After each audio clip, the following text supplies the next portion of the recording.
Selamat datang di Puskesmas Pasar Wajo. Bersama saya, Vivi Andriani AMDKEP akan melakukan edukasi etika batuk. Apakah kamu sedang batuk?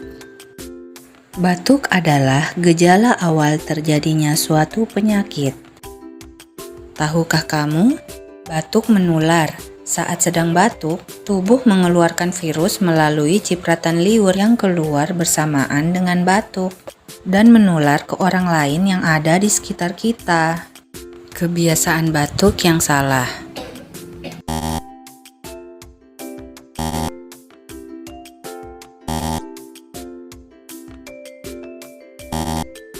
Agar tidak menularkan ke orang lain, kita harus menerapkan etika batuk. Pertama, gunakan masker jika sedang batuk. 2. Gunakan tisu jika tidak ada masker. 3. Buanglah tisu Anda di tempat sampah.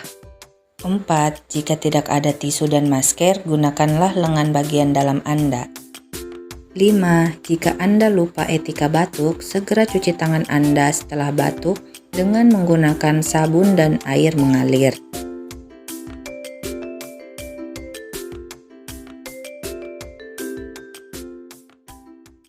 Terima kasih sudah menonton video edukasi saya. Semoga bermanfaat.